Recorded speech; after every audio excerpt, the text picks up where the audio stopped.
Hello students, we will revise once again the first chapter in history, nationalism in Europe. Well, liberty, equality, democracy, republic are the cornerstones of modern political systems. Many thinkers and artists visualized such thoughts. One such was the French artist Frédéric Sorel. In 1848, he prepared a series of 4 paintings. Through these paintings, he visualized his dream world made up of democratic and social republics. The first print of this series has been given here in our textbook, which shows the people of Europe and America are marching and offering homage to the Statue of Liberty as they pass by. In the foreground of the image, there lies on the earth the shattered remains of the symbols of absolutist institutions. In the utopian vision of Sorel, the people of the world are grouped as distinct nations, identified through their national costumes or flags. United States and Switzerland are leading the procession, both, both of which had already become nation states by that time. Children, do you know an interesting factor is that when Sorel created this image, the German people did not yet exist as a united nation. From the heavens above, Christ, saints, and angels gaze upon the scene. The artist has used them to symbolize fraternity among the nations of the world. During the 19th century, nationalism emerged as a force which brought about sweeping changes in the political and mental world of Europe. The result of this was the emergence of the nation states in place of the multinational dynastic empires of Europe. A nation state was one in which the majority of its citizens, along with its rulers, came to develop a sense of common identity. Now, let's look into French Revolution and the idea of the nation. Children, the first clear expression of nationalism came with the French Revolution in France. The French Revolution of 1789 opened an era of the establishment of liberal governments in Europe. The French Revolution proclaimed that it was the people who would henceforth constitute the nation and shape its destiny. Do you know, from the very beginning, the French revolutionaries introduced various measures and practices that could create a sense of collective identity amongst the French people. The idea of la patrie, the fatherland, and les citoyens, the citizen, emphasized. The notion of a united community enjoying equal rights under a constitution. A new French flag, the tricolor, was chosen to replace the former royal standard. The State General was elected by the body of active citizens and renamed the National Assembly. New hymns were composed, oaths taken, and marches commemorated, all in the name of the nation. A centralized administrative system was put in place and it formulated uniform laws for all citizens within its territory. Internal custom duties and dues were abolished and a uniform system of weights and measures were adopted. Regional dialects were discouraged and French as it was spoken and written in Paris became the common language of the nation. Through a return to monarchy, Napoleon had no doubt destroyed democracy in France. In the administrative field, Napoleon had incorporated revolutionary principles.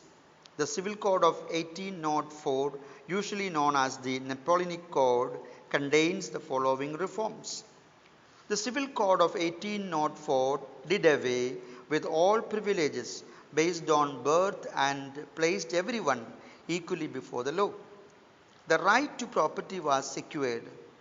Administrative divisions were simplified, the feudal systems was abolished, and peasants were freed from serfdom and manorial dues. In towns, guild restrictions were removed that allowed free trade. Transport and communication systems were improved. Uniform weights and measures were adopted. A common national currency helped in the movement of goods and capital from one region to another. The reaction of the local population to French rule in the areas they conquered were mixed.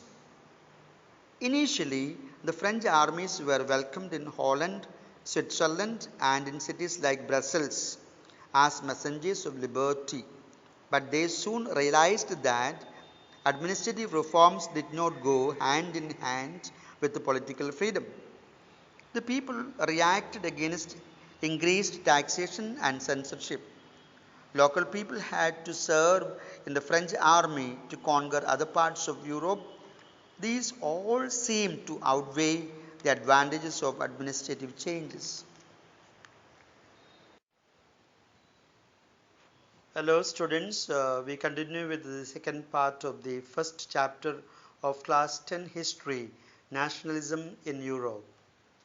The making of nationalism in Europe.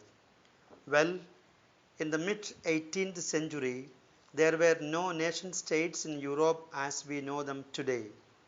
Germany and Switzerland were divided into kingdoms, duchies, and cantons.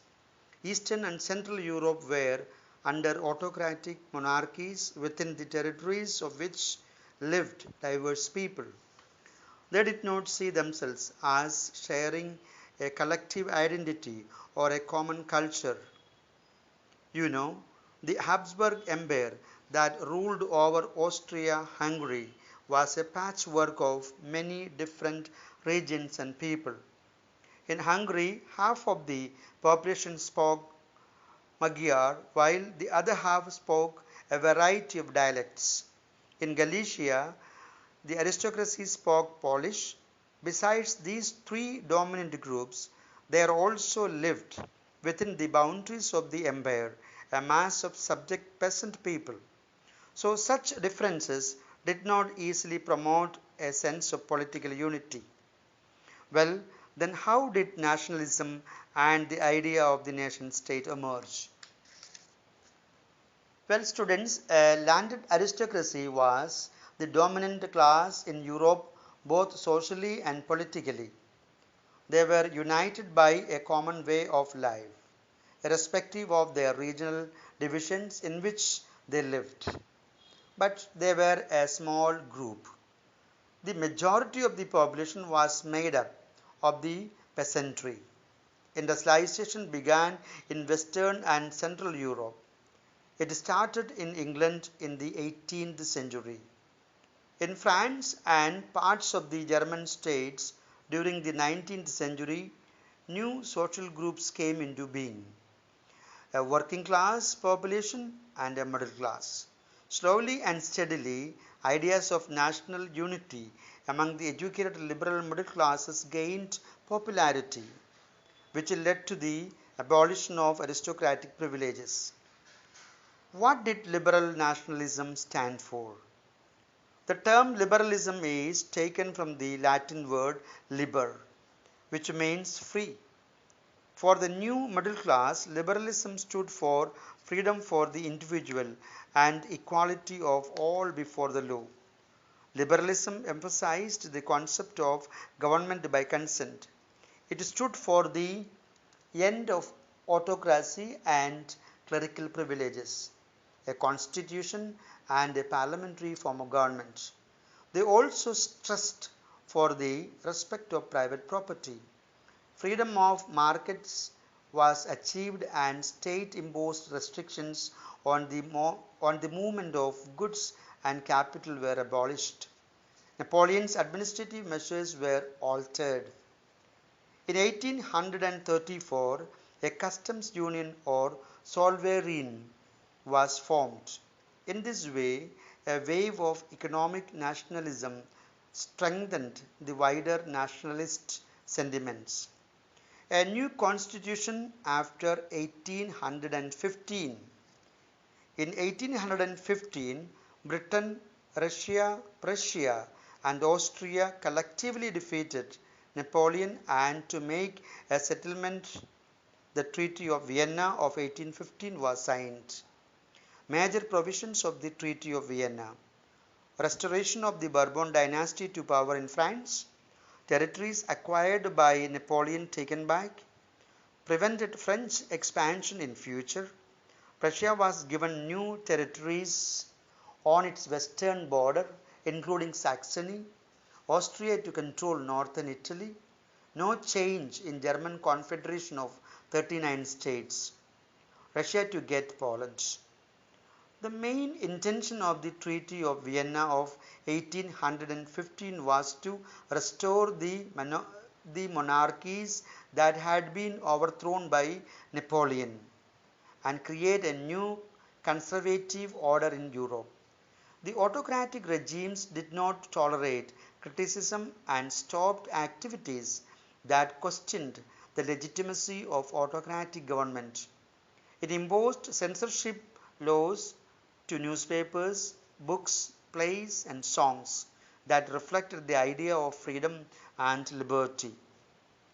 The revolutionaries. The fear of repression drove many liberal nationalist undergrounds. Secret societies started in many European states.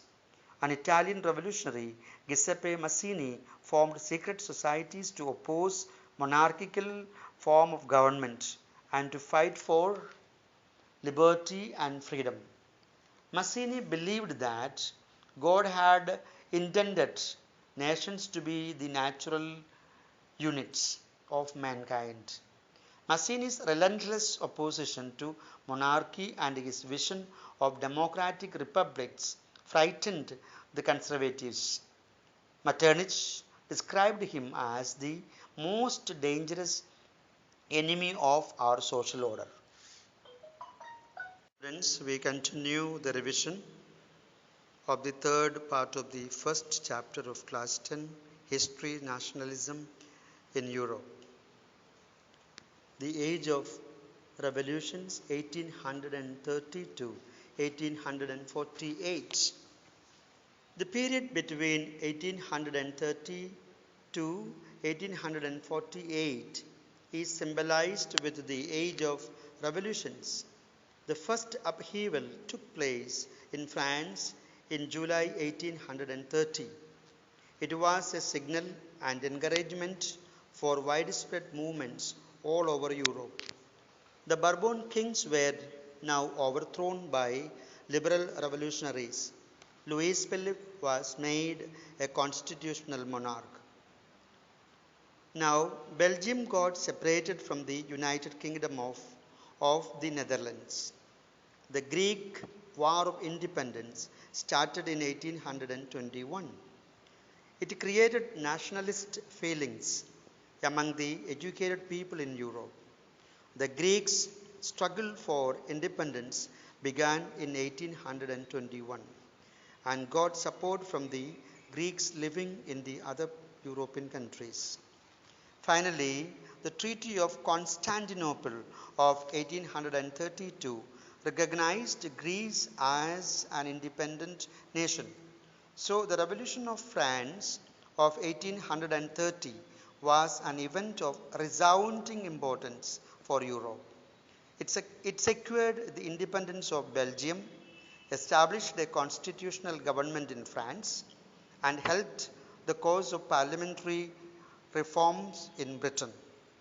It led to the first successful assertion of the principles of liberalism and nationality, the very principles which the Austrian Chancellor Metternich wanted to suppress and eradicate in the period following 1815. When France sneezes, the rest of Europe catches cold, Metternich remarked once. The Treaty of Constantinople of 1832 recognized Greece as an independent nation. The romantic imagination and national feeling. Culture played an important role in creating the idea of the nation. Romanticism developed a sense of nationalism through art, poetry, stories, music, and past experiences. They promote emotions and mystical feelings to create a sense of oneness and love for nation. John Gottfried Herder, a German philosopher, created a spirit of nationalism through folk songs, folk poetry, and folk dances. Karol Krupinski of Poland created nationalist feelings through his operas, music, and folk dances. Language too played a major role in developing nationalist sentiments. Poland was occupied by Russia, and the Polish people fought for their language and culture. Now, hunger, hardship, and popular revolt. The 1830s were the years of great economic hardship in Europe. The first half of the 19th century saw an enormous increase in population all over Europe, which gave rise to unemployment. Population from rural areas migrated to the cities to live. In overcrowded slums, small producers in towns were often faced with stiff competition from imports of cheap machine made goods from England, where industrialization was more advanced than on the continent. In those regions of Europe where the aristocracy still enjoyed power, peasants struggled under the burden of feudal dues and obligations. The rise of food prices or a year of hard harvest led to widespread pauperism in town and country. Food shortages and widespread unemployment brought the population of Paris out of the roads. The revolutions of the liberals, 1848. In 1848, a revolution led by educated middle class, professionals, businessmen, and prosperous artisans. They demanded a creation of a nation state on parliamentary principles, a constitution, freedom of press, and freedom of association. On 18th May 1848, 813 elected representatives marched in the parliament in St. Paul's Church to draft a constitution for the German nation to be headed by a monarchy. Frederick Wilhelm IV, King of Prussia, rejected the crown. The assembly was disbanded. The issue of extending political rights to women was a controversial one. They were denied suffrage rights during the election of the assembly. They had formed their own political associations, founded newspapers, and took part in political meetings and demonstrations, but they were not given the right to vote.